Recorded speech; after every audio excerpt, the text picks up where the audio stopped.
अलख निरंजन हो अलख निरंजन। नागनाथ, मला तुझ्या मुखातून नाथ पंथाचा जयघोष ऐकायचा आहे। आदेश आदेश अलख निरंजन निरंजन निरंजन।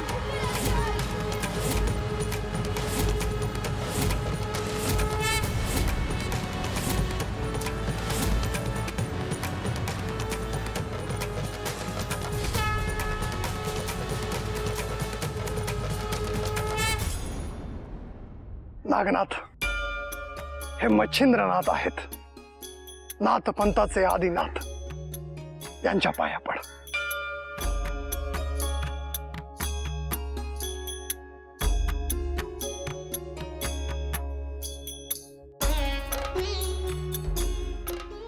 शुभम भवतु।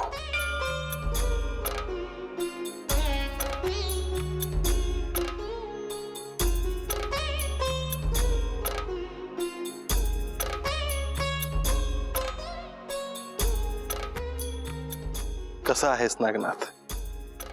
साधना सुरू आहे गुरुवर। उत्तम, ये।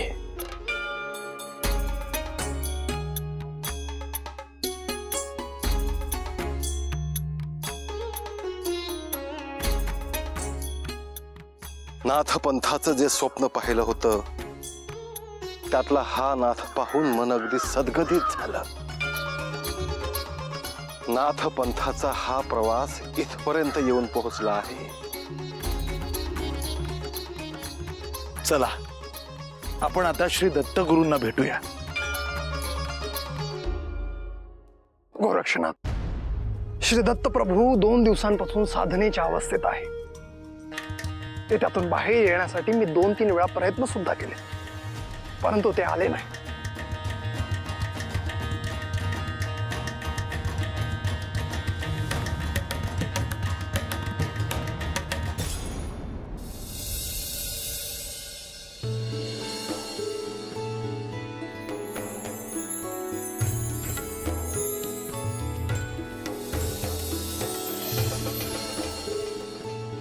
आजी, आजोबा, तुम्ही या ना, बसा। नाही, राहू द्या, आम्हाला तुमच्याशी महत्त्वाचं बोलायचंय। अगं मग बोला ना। आम्हाला असं समजलंय की रंगप्पा यवनांशी तह करायला गेले होते। होय, कानावर आलं होतं आमच्या। पण ते आता परतही आले आणि यवनांशी तहही होऊ शकला नाही। असा तह होणं अशक्यच होतं। अरे देवा, मग आता आता काय होईल काही सांगू शकत नाही। यवन केव्हाही आक्रमण करू शकतील।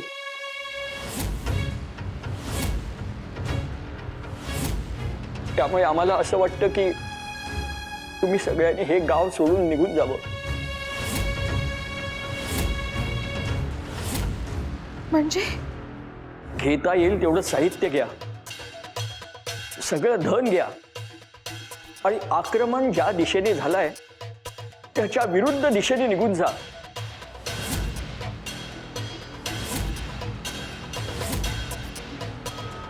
अण्णा, अहो जा म्हणजे तुम्ही दोघं? आमचं आता काहीही राहिलेलं नाही।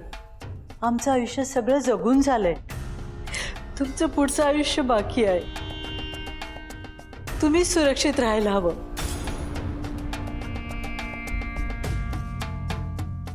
माई, अगं इतके दिवसांचा संसार आहे ग सगळा, सोबत तरी काय काय घेऊन जाणार?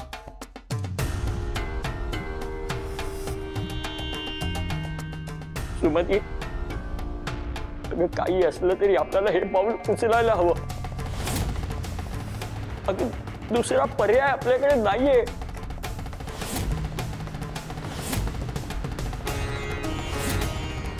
हो, घरातले सगळे देव दडवून ठेवा। दत्तकृपेने परत आलो तर त्या देवांना काढून त्यांचं पूजन करता येईल. बाकी सोनं नाणं ते बरोबर घ्या, लागतील ती वस्त्र घ्या आणि पुढे चालायला लागा. मी तुम्हाला एक चिठ्ठी देतो. पुढे 100 कोसावर माझा एक परिचित आहे, त्यांच्याकडे तुम्ही जा, काही दिवस राहा आणि नंतर त्यांना हे सोबत घेऊन तुम्ही पुढे जा.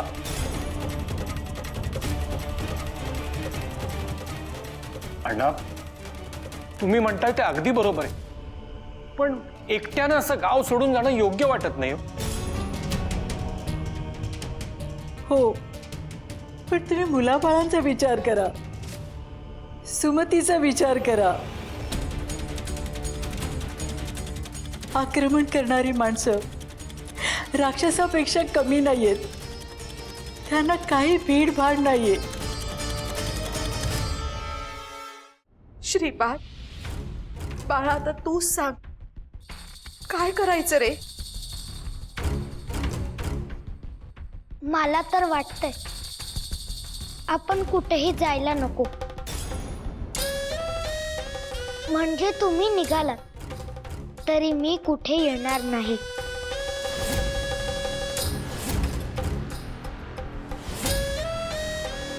तू येणार नाहीस म्हणजे काय? अरे बाळा, तुला सोडून आम्ही कसे निघून जाऊ? हे बघ श्रीपाद, जायचं असेल ना तर सगळ्यांनी सोबत जायचं, नाहीतर कोणीच नाही जायचं.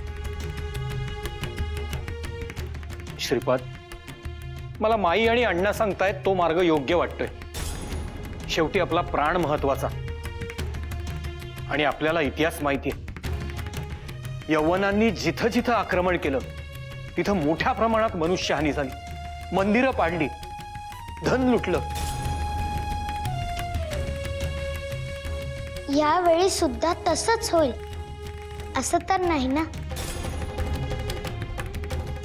आत्ताशी फक्त तह फिसकटला आहे, अजून खूप गोष्टी व्हायच्या बाकी आहे.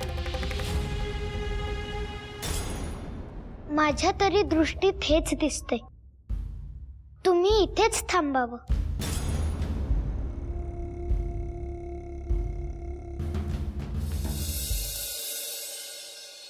नागनाथ, श्री दत्त गुरु ध्यानस्थ बसले आहेत. आता तू घरी जा. जशी आज्ञा गुरुदेव.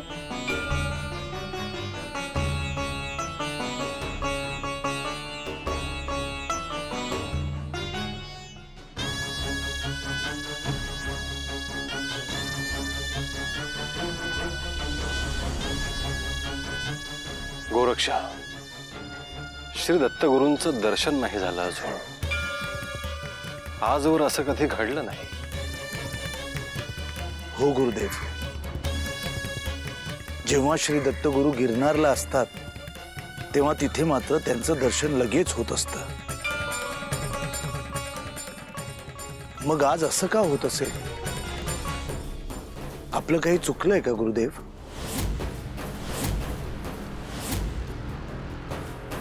आजवर आपण जे काही कार्य केलं आहे ते त्यांच्याच आज्ञेने, आणि त्या कार्याचं श्रेय आपण त्यांच्याच चरणी अर्पण करत आलो आहोत.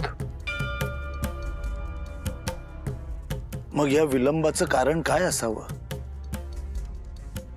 गुरुदेवांचं दर्शन न मिळणं ही बाब आपल्या मनाला लागली असेल, परंतु मला असं वाटतंय की ह्यातही त्यांचा काहीतरी हेतू असावा.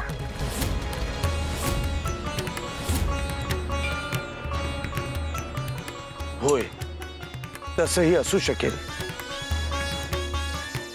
परंतु मनाला त्यांच्या दर्शनाची आस लागली आहे.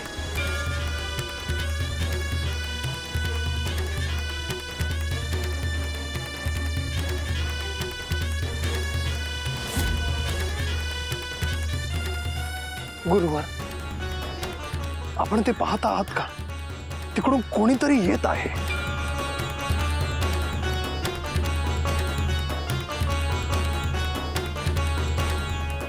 हे तर श्रीपाद श्री वल्लभ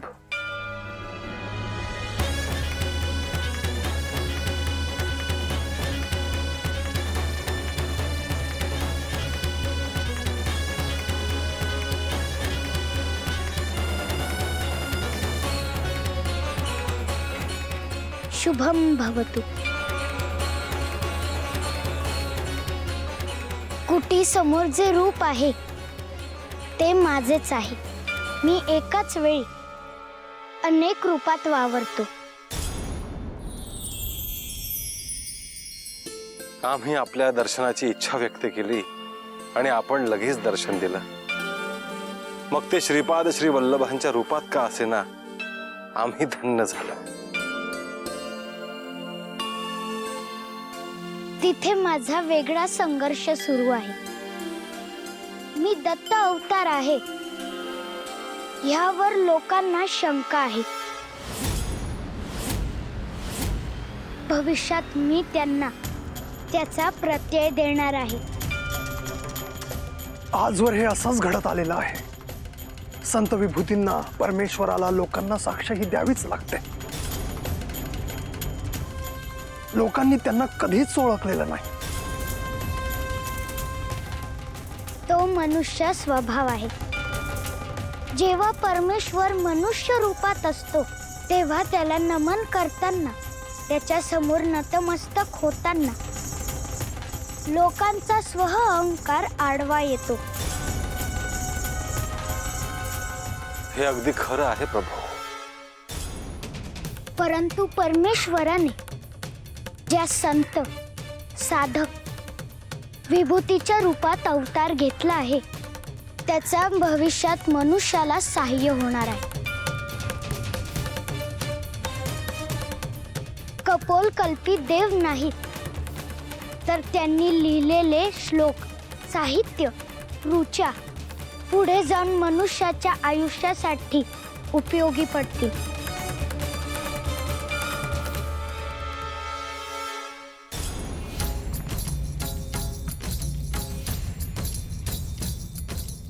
आता मी प्रस्थान करतो.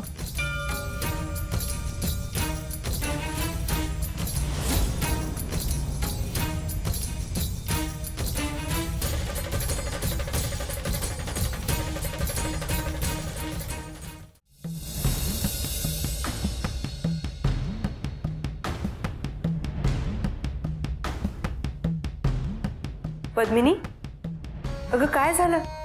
कसला विचार करतेस? ताई, मला ना आज जरा अस्वस्थच वाटतंय. अस्वस्थ? अगं कशामुळे? काही झालंय का? थांबा सांगते. नागनाथ, ए नागनाथ.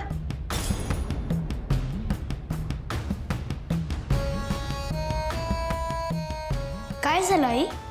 नागनाथ, मला ना काहीशी भीती वाटते. एक हुरहुर लागली आहे मनाला. कसली भीती? मला असं जाणवतंय की वनातले माझे बांधव सुरक्षित नाहीये. त्यांच्या जीवाला धोका आहे.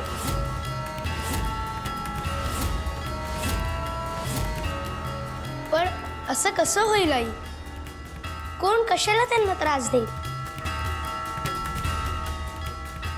ते मला माहित नाही, पण अरे मला त्यांची खूप काळजी वाटते. पाटील आणि गिरिजा अक्का याचबद्दल काहीतरी सांगायला आले होते ना?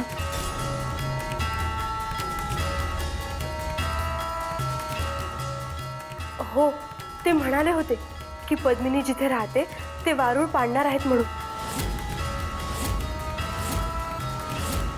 त्यांना हे आधी कसं कळलं?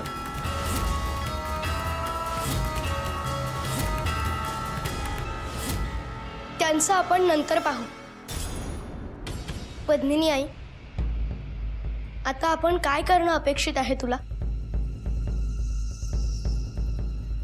मला असं वाटतंय आपण एकदा जाऊन माझ्या नातलगांना भेटून यावं. म्हणजे ते सुरक्षित असले की मलाही जरा बरं वाटेल बघ.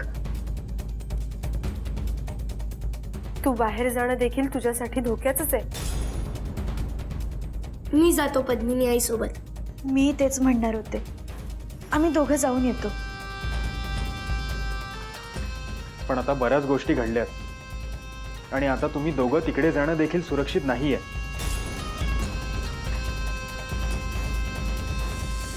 बाबा, तुम्ही नका काळजी करू. आम्ही जाऊ व्यवस्थित.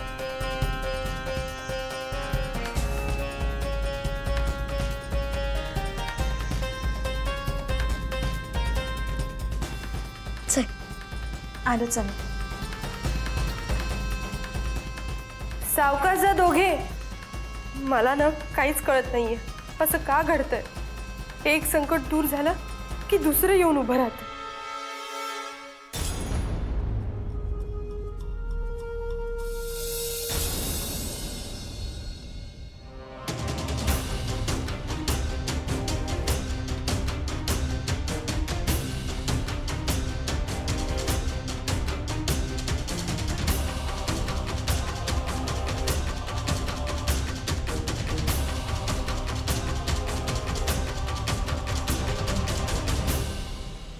मी पद्मिनी आहे.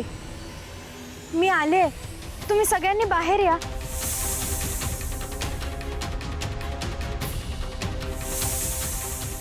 काय झालं?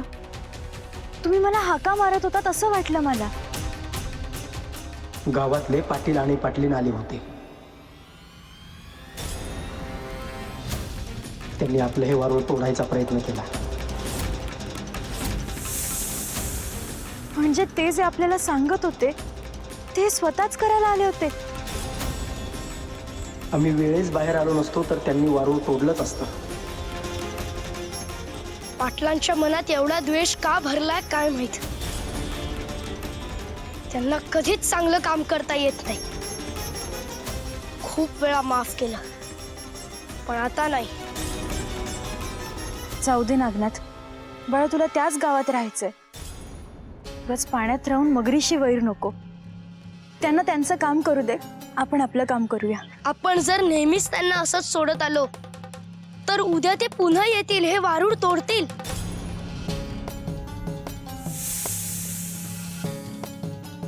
ठीक आहे. ठरवू आपण काय करायचं ते.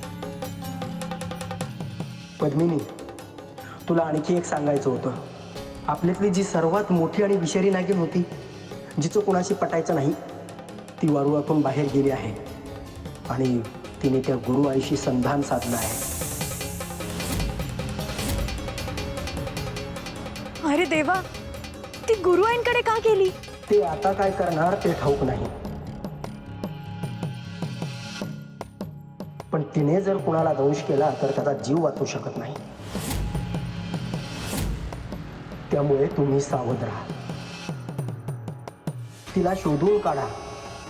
कारण गुरुआई कुणाच्या वाईटावर आहे हे तुम्हाला ठाऊक आहे. नागनाथ, बाळा तुला आता अजून सावध राहावं लागणार आहे. आई, तू माझी काळजी करू नकोस. नागनाथ, आता मला एक वेगळीच शंका येते. कसली शंका? आपल्या घरात जो गंध येतोय त्याचा संबंध याच नागिणीशी तर नसेल ना?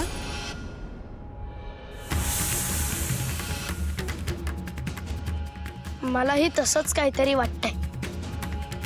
लवकरच आपल्याला या गोष्टीचा छडा लावावा लागणार आहे. चल, आपल्याला जावं लागेल लवकर. तुम्ही सगळ्यांनी काळजी घ्या. आम्ही येतोच.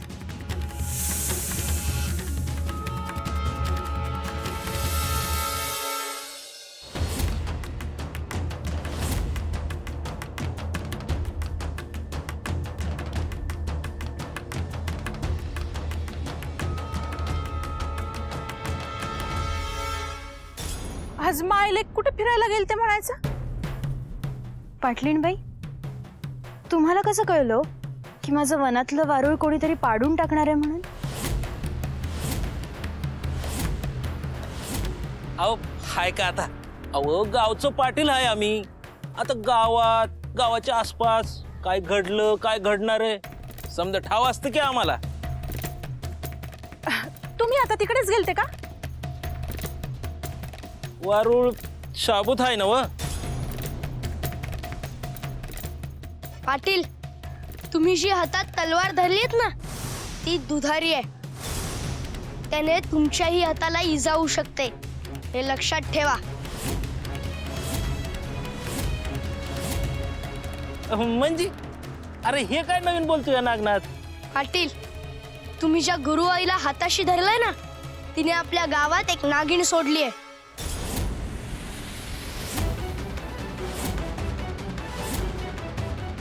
हे काय सांगतोयस नागनाथ?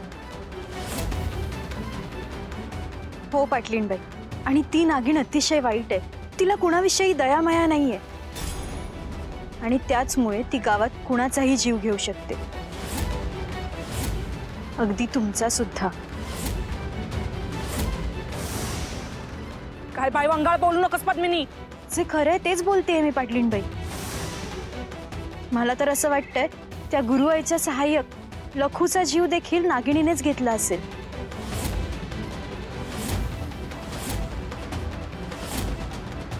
अरे पर म्या म्हणतोय गुरुआई असं कशा पायी करल? ह्याचं कारण तुम्हाला माहित नसेल असं होईल का पाटील? पाटील, मी तुम्हाला एकच सांगतोय, अजूनही वेळ गेलेली नाहीये. माझ्या गुरूंना शरण जा. त्या गुरुआईला अजून साथ दिलीत तर तुमचंही काही खरं नाही.